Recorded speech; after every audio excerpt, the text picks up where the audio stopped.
حي على الفلاح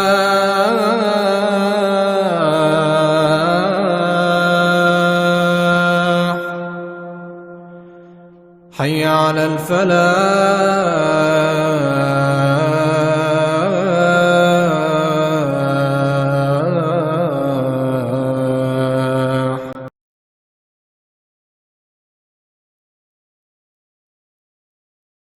نحمده ونصلي على رسوله الكريم اما بعد فاعوذ باللہ من الشیطان الرجیم بسم اللہ الرحمن الرحیم. يا بني إسرائيل اذكروا نعمتي التي أنعمت عليكم وأني فضلتكم على العالمين. اے بنی اسرائیل میری وہ نعمتیں یاد کرو جو میں نے تم پر انعام کی اور میں نے تم کو تمام جہانوں پر فضیلت عطا فرمائی. بنی اسرائیل کون تھے، ان کا دوسرا نام کیا تھا اور ان کی تاریخ کیا تھی؟ بنی اسرائیل کی تاریخ اور ان کے بلند مرتبے، گناہوں اور فضیلت کے چھن جانے کا بیان قرآن پاک کا یہ حصہ خاص طور پر ہمارے لیے توجہ سے پڑھنے کے قابل ہے. بنی اسرائیل کی تاریخ میں مسلمانوں کے لیے بہت سے عبرت اور نصیحت کے موقع ہیں تاکہ ہم ان کی غلطیوں سے بچ سکیں جن کی وجہ سے یہ عظیم الشان قوم تباہ و برباد ہوئی اور اللہ تعالیٰ کے غضب اور غصے کا نشانہ بنی. بنی اسرائیل، بنی اولاد اسرا بندہ، ایل اللہ کا، یعنی یہ اللہ کا بندہ، اس کی اولاد. اللہ کا بندہ حضرت یعقوب علیہ السلام کا لقب، اس اعتبار سے ان کی اولاد اور ان کا خاندان کو بنی اسرائیل کا لقب ملا اور ان کا دوسرا نام یہودی ہوا. بنی اسرائیل کا سلسلہ اصل میں حضرت ابراہیم علیہ السلام سے شروع ہوتا ہے. حضرت ابراہیم علیہ السلام کے دو بیٹے، ایک حضرت اسماعیل علیہ السلام اور ان کی اولاد میں ہمارے آخری نبی صلی اللہ علیہ وآلہ وسلم پیدا ہوئے، اور دوسرے بیٹے ان کے حضرت اسحاق علیہ السلام اور ان کے بیٹے حضرت یعقوب علیہ السلام تھے جن کا لقب اسرائیل پڑا، اور ان کی اولاد جو تھی وہ فلسطین میں آباد تھی، اور یہ لوگ آپس میں لڑتے جھگڑتے رہے. کچھ عرصہ بعد مصر پر ان کا غلبہ ہوا اور انہیں غلاموں کی طرح رکھا اور شدید ظلم و ستم کا نشانہ بنایا.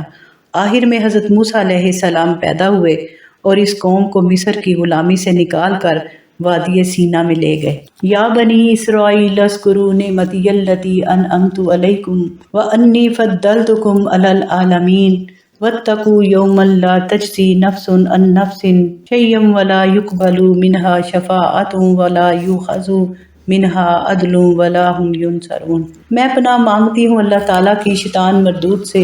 شروع اللہ کے نام سے جو بڑا ہی مہربان نہایت رحم کرنے والا ہے. اے بنی اسرائیل میرے وہ احسان یاد کرو جو میں نے تم پر کیے، اور یہ کہ میں نے تمہیں تمام جہانوں پر فضیلت عطا فرمائی. اور اس دن سے ڈرو جس دن کوئی شخص کسی شخص کے کچھ بھی کام نہیں آئے گا، اور نہ اس کی طرف سے کوئی سفارش قبول ہوگی، اور نہ اس کی طرف سے کوئی بدلہ لیا جائے گا، اور نہ ان کو مدد ملے گی. اور اس وقت کو یاد کرو جب کہ ہم نے تمہیں فرعون کے لوگوں سے رہائی عطا فرمائی اور تم پر بڑا عذاب وہ کرتے تھے، تمہارے بیٹوں کو ذبح کر دیتے تھے اور تمہاری عورتوں کو زندہ چھوڑ دیتے تھے، اور اس میں تمہارے رب کی طرف سے کتنی بڑی آزمائش تھی. اور جب ہم نے تمہاری وجہ سے دریا کو پھاڑ دیا اور ہم نے تمہیں بچا لیا اور فرعون والوں کو ڈبو دیا اور تم یہ منظر دیکھ رہے تھے. اور جب ہم نے موسیٰ علیہ السلام سے 40 راتوں کا وعدہ لیا، پھر تم نے موسیٰ علیہ السلام کے بعد بچھڑا بنا لیا اور تم ظالم تھے، پھر ہم نے تمہیں اس پر معاف کر دیا تاکہ تم اس احسان پر شکر ادا کرو. اور ہم نے موسیٰ علیہ السلام کو جب کتاب عطا فرمائی جو حق کو ناحق سے جدا کرنے والی تھی تاکہ تم سیدھی راہ پر چلو.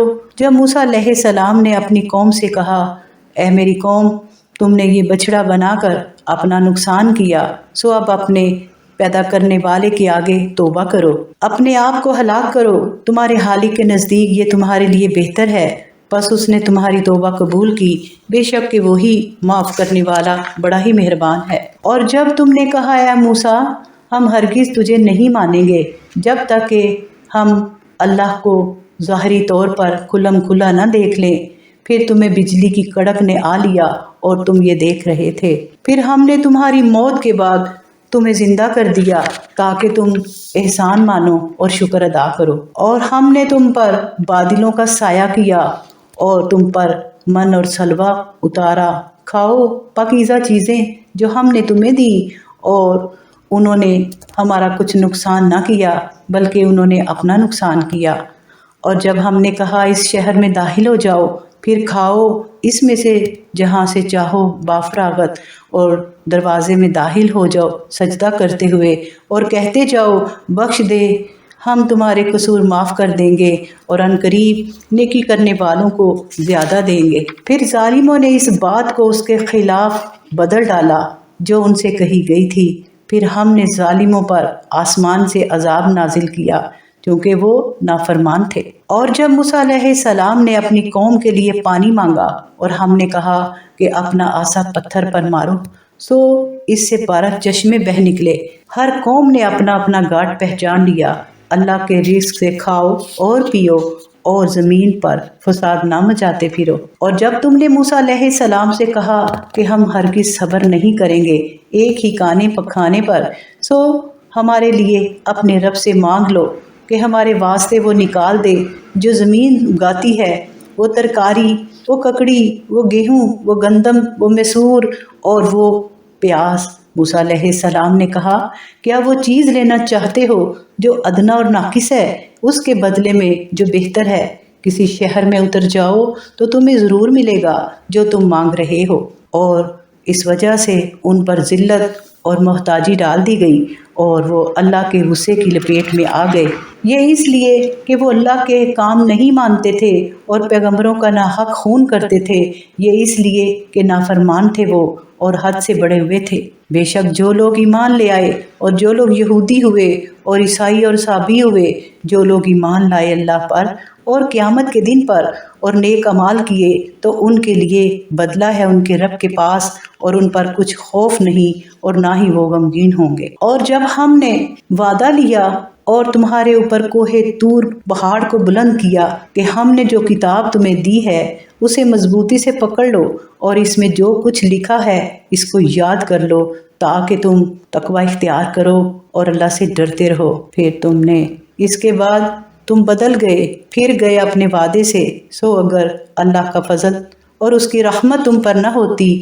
تو تم ضرور تباہ ہو جاتے۔ اور تم ان لوگوں کو خوب جان چکے ہو جنہوں نے تم میں سے ہفتے کے دن میں زیادتی کی تھی، تو ہم نے ان سے کہا ذلیل بندر ہو جاؤ۔ پھر ہم نے اس واقعے کو ان لوگوں کے لیے عبرت بنا دیا جو وہاں تھے اور جو پیچھے آنے والے تھے، اور ڈرنے والوں کے لیے نصیحت بنا دیا۔ اور جب موسیٰ علیہ السلام نے اپنی قوم سے کہا بے شک اللہ تعالیٰ تمہیں فرماتا ہے کہ گائے ذبح کرو، وہ کہنے لگے کیا تم ہم سے مذاق کرتے ہو؟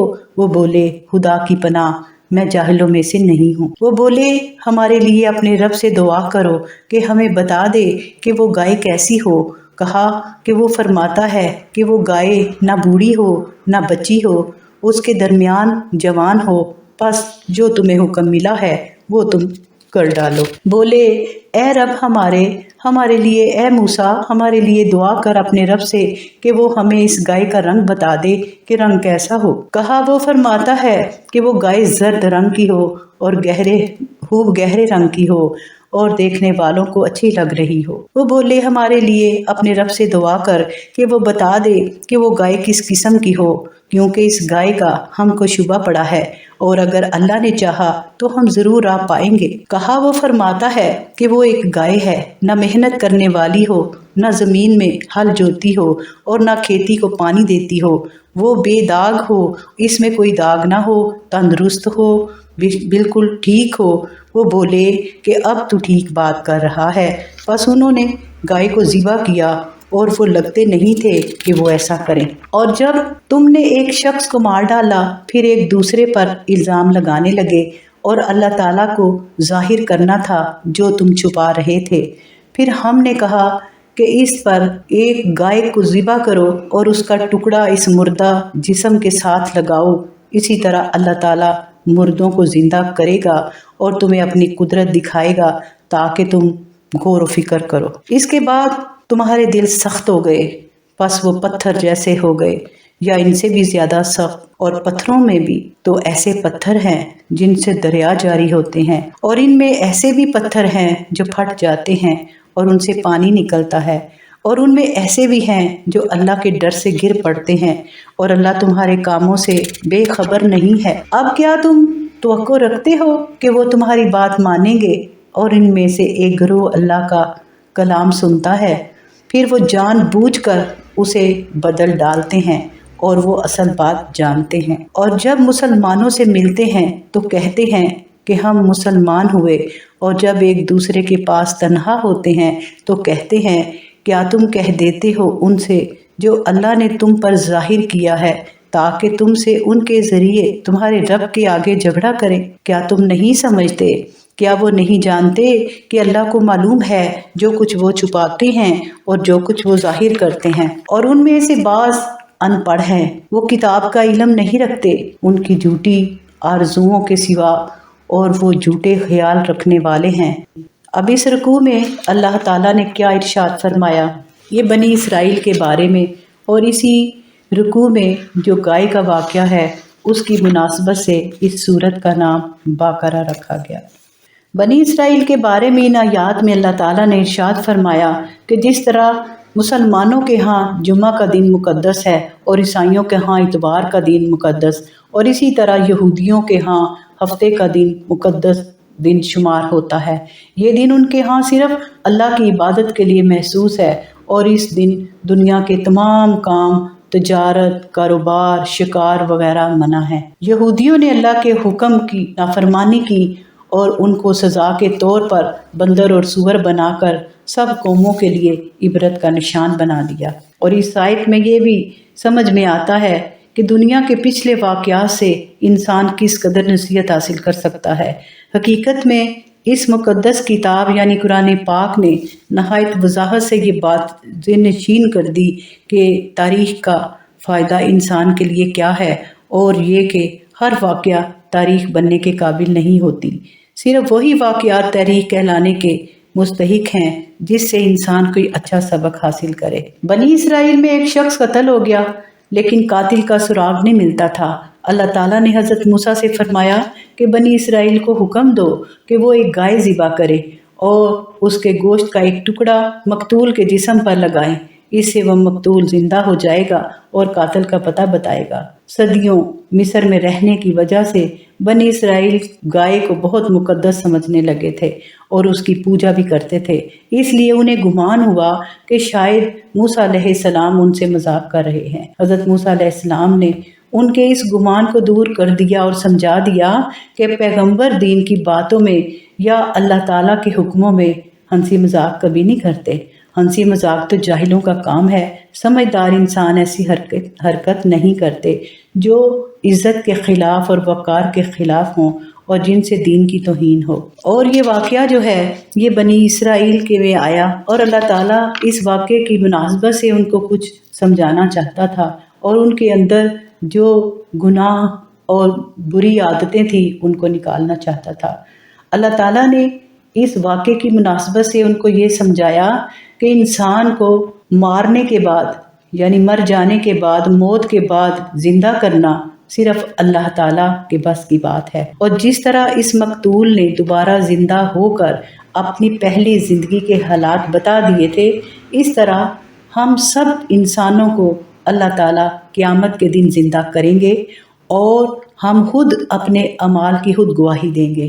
یہ واقعات اور نصیحتیں اللہ تعالیٰ اس لیے بیان کرتے ہیں کہ لوگ غور و فکر کریں اور اپنی زندگیوں کی اصلاح کریں اور قوموں کے حالات سے سبق حاصل کریں اور عبرت حاصل کریں۔ لیکن بنی اسرائیل نے نہ انبیاء کرام کی تعلیمات سے فائدہ اٹھایا، نہ نیک بندوں کی بات سنی، گویا ان کے دل عام پتھروں سے بھی زیادہ سخت ہو گئے جن پر کوئی بات کارگر ثابت نہ ہوئی۔ لیکن جب یہ یہودی آپس میں ملتے تو ایک دوسرے کو لعنت و ملامت کرتے کہ تم اپنی تعلیمات مسلمانوں پر ظاہر کر کے خود اپنے خلاف انہیں ہتھیار کیوں دیتے ہو؟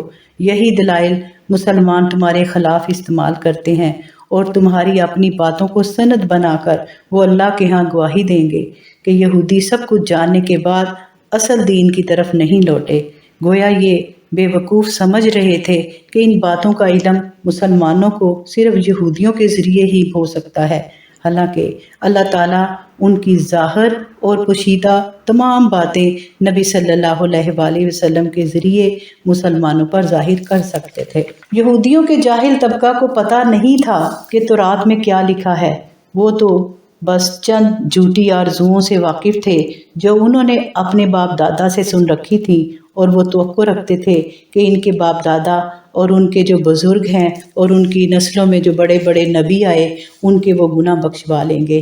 اللہ تعالیٰ نے فرمایا کہ ان لوگوں کے لیے سخت خرابی ہے اور افسوس ہے ان پر جو یہ عمل کرتے ہیں، جو اللہ کے احکامات کو بدل ڈالتے ہیں اور کہتے ہیں کہ یہ خود وآخر دعوانا ان الحمد للہ رب العالمین۔